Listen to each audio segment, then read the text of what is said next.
வணக்கம். இது வடலியின் இரவு நேர பிரதான செய்திகளோடு இணைந்து கொள்ளும் நான் ரேகா சுஜேந்திரன். முதலில் தலைப்பு செய்திகள். மெனம்பேரி இசைப்பிரியா படுகொலைக்கு நீதி எங்கே?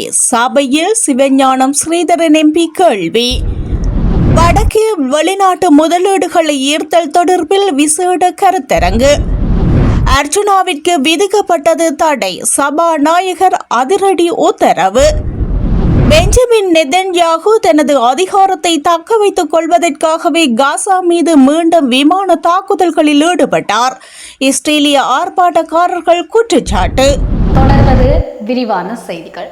இலங்கை இராணுவத்தினரால் பாலியல் சீண்டல்களுக்கு உட்படுத்தப்பட்டு படுகொலை செய்யப்பட்ட பிரேமாவதி, மெனம்பேரி மற்றும் இசைப்பிரியா உள்ளிட்டவர்களுக்கான நீதி குறித்து நாடாளுமன்ற உறுப்பினர் சிவஞானம் ஸ்ரீதரன் கேள்வி எழுப்பினார். படலந்த என்பது 1988 தொடக்கம் 1989 ஆண்டு பகுதிகளில் நாட்டிலிருந்த ஜேவிபி போராளிகளை கைது செய்து சித்திரவதை செய்யப்பட்ட கொலை செய்யப்பட்ட இடம். அது தொடர்பிலான ஆணைக்குழு அறிக்கை இவ்வளவு காலம் கிடப்பில் இருந்து தற்போது முன்னாள் ஜனாதிபதி ரணில் விக்ரமசிங்கவின் சர்வதேச நேர்காணலினால் பேசுபொருளாகியுள்ளது. இந்த படுகொலைகள் தொடர்பாக அந்த காலப்பகுதியில் முன்னாள் ஜனாதிபதி மஹிந்த ராஜபக்ச அறிக்கையொன்றை ஐக்கிய நாடுகள் சபை வரை சமர்ப்பித்திருந்தார். ஆனால் அப்போது அதற்கான தீர்வுகள் எட்டப்படவில்லை. சந்திரிகா காலத்திலும் கண்டுகொள்ளப்படாத இந்த விடயம் தற்போது கவனத்திற்கு கொண்டு வந்திருப்பது நியாயபூர்வமானது. அந்த வகையில் கதிர்காமத்து அழகி மெனம்பேரி சொந்த சகோதரர்களான இராணுவத்தினரால் ஆடைகள் களையப்பட்டு படுகொலை செய்யப்பட்டிருந்தார். இது உலக வரலாற்றிலேயே மிக கேவலமான ஒரு பதிவு. அவ்வாறான நிலையில் அதற்கு நீதி பல காலமாக கோரப்பட்டு வந்திருக்கின்றது. அதேபோல் தமிழ் தேசிய இனம் சார்ந்த இசைப்பிரியா மற்றும் கிருஷாந்தி போன்றவர்கள் பாலியல் கொடுமைகளுக்கு பின்பால் இலங்கை இராணுவத்தினரால் படுகொலை செய்யப்பட்டார்கள். அவர்களுக்கான நீதி விசாரணைகளை நாங்கள் பல இடங்களில் கோருகின்றோம். தமிழர்களுக்கு நடந்தது மிகப்பெரிய இனப்படுகொலை. ஆனால் சிங்கள மக்களின் எழுச்சி கிளர்ச்சிகளுக்கு எதிராக இந்த வதை முகாம்கள் உருவாக்கப்பட்டிருக்கின்றன என அவர் தெரிவித்துள்ளார். விசாரணை வேண்டும். இந்த நாட்டிலே படுகொலை செய்யப்பட்ட இளைஞர்கள் யுவதிகளுக்கான நீதி வேண்டும். நான் அடிக்கடி இந்த சபையிலே குறிப்பிட்டிருக்கிறேன்.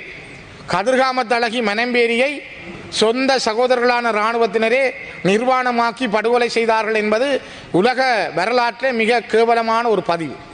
அவ்வாறான இந்த நாட்டிலே அதற்கு ஒரு நீதி வேண்டும் என்று நான் பல தடவைகள் சொல்லியிருக்கிறேன். உள்ளூராட்சி மன்ற தேர்தலுக்கான கட்டுப்பணம் செலுத்தும் காலம் இன்று நண்பகல் 12 மணியுடன் நிறைவடைந்துள்ளது. இதற்கிடையில் உள்ளூராட்சி மன்ற தேர்தலுக்கான வேட்பு மனுக்களை ஏற்றுக்கொள்வது நாளை நண்பகல் 12 மணியுடன் முடிவடைய உள்ளது. வேட்பு மனுக்கள் ஏற்றுக்கொள்ளல் கடந்த 17ஆம் தேதி ஆரம்பமானது. அதன்படி நாளை நண்பகல் 12 மணி முதல் ஆட்சேபனைகளை தெரிவிக்க 1.5 மணி நேரம் கால அவகாசம் வழங்கப்பட்டுள்ளதாக தேர்தல் ஆணைக்குழு தெரிவித்துள்ளது. அதன் பிறகு உள்ளூராட்சி மன்ற தேர்தலுக்கான திகதி அறிவிக்கப்பட உள்ளது. வடக்கு மாகாண ஆளுநர் என் வேதநாயகனின் ஏற்பாட்டில் வடக்கு மாகாணத்தில் பொருளாதார அபிவிருத்தியை மேம்படுத்துதல் மற்றும் வெளிநாட்டு முதலீடுகளை ஈர்த்தல் தொடர்பான பயிற்சி கருத்தரங்கு வடக்கு மாகாண சபையின் கேட்போர் கூட்டத்தில் இன்று இடம்பெற்றது.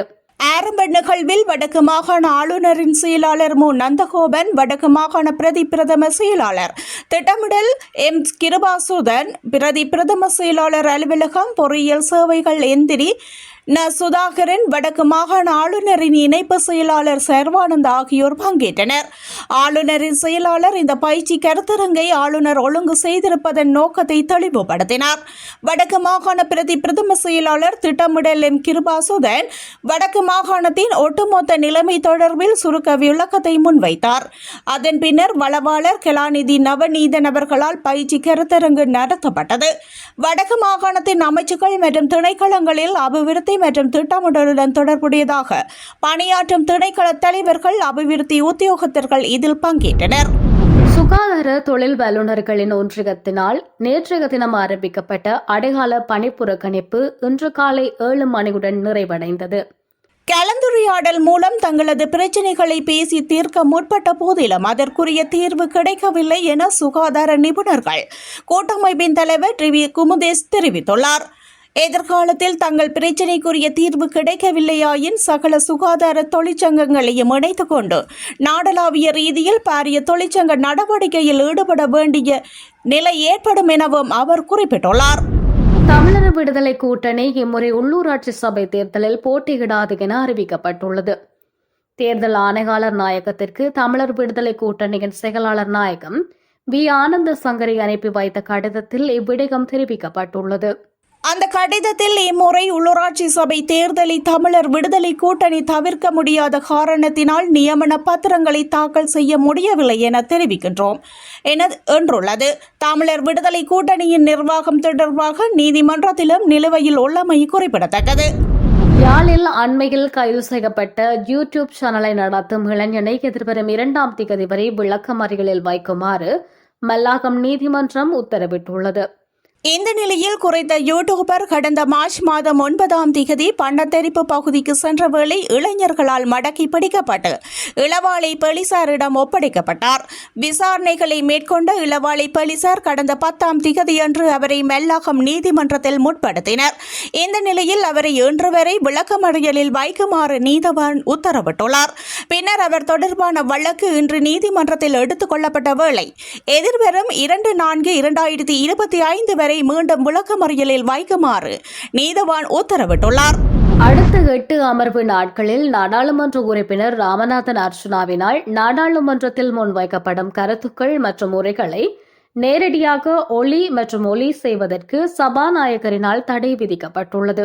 ராமநாதன் அர்ச்சுனாவினால் நாடாளுமன்றத்திலும் வெளியிலும் தொடர்ச்சியாக முன்வைக்கப்படும் வெறுப்பு பேச்சுக்கள் மற்றும் விமர்சனங்களால் இனங்களுக்கு இடையிலான நல்லிணக்கத்திற்கு பாதிப்பு ஏற்படுவதாக சபாநாயகர் ஜெகத் விக்ரமசிங்க சபையில் அறிவித்தார்.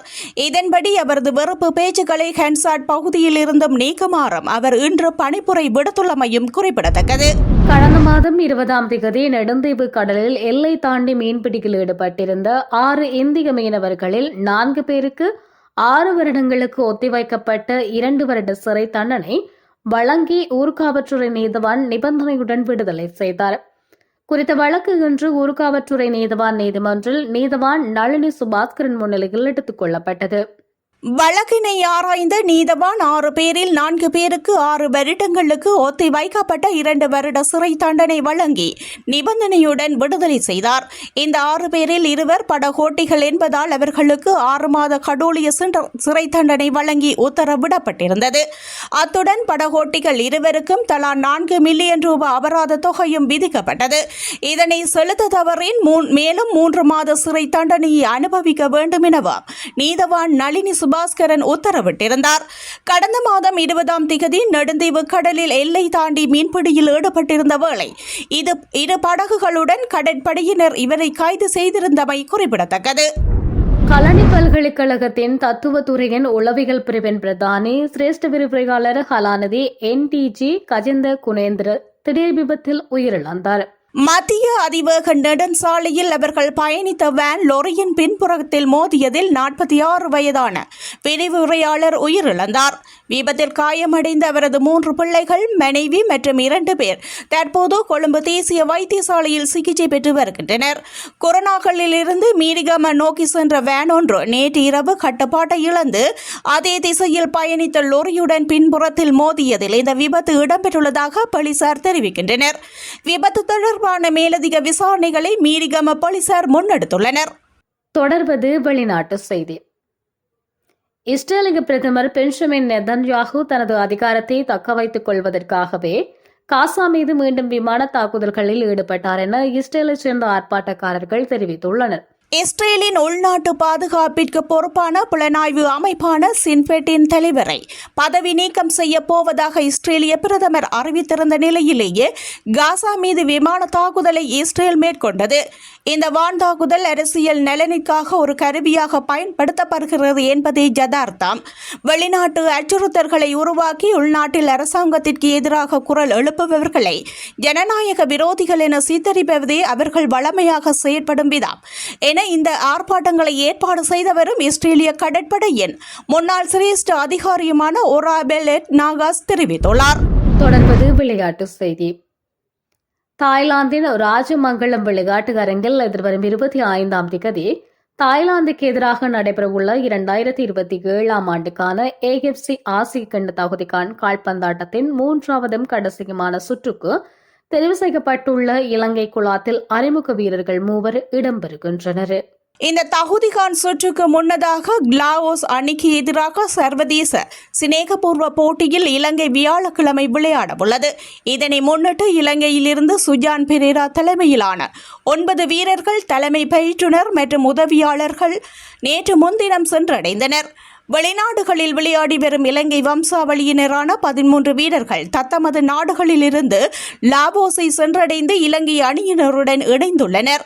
இலங்கை அணியின் அறிமுக வீரரான Gareth Kelly, Jeremy Perera, William தேமாசோன் ஆகிய மூவர் இணைத்துக் கொள்ளப்பட்டுள்ளனர். இந்த மூவரும் வெளிநாடுகளில் தொழில்முறை கால்பந்தாட்ட போட்டிகளில் விளையாடி வரும் இலங்கை வம்சாவளியினர் ஆவர். மத்தியகள வீரர் கெரத் கெலி இங்கிலாந்தில் 6ஆம் அடுக்கு லீக் போட்டியில் வெலிங் யுனைடெட் கழகத்திற்காக விளையாடி வருகின்றமையும் குறிப்பிடத்தக்கது. இதுடன் வடலின் இரவு நேர பிரதான செய்தி அறிக்கை நிறைவு பெறுகின்றது. செய்திகளை தெரிந்து கொள்ள வடலி மீடியாவோடு தொடர்ந்து இணைந்திருங்கள். நன்றி, வணக்கம்.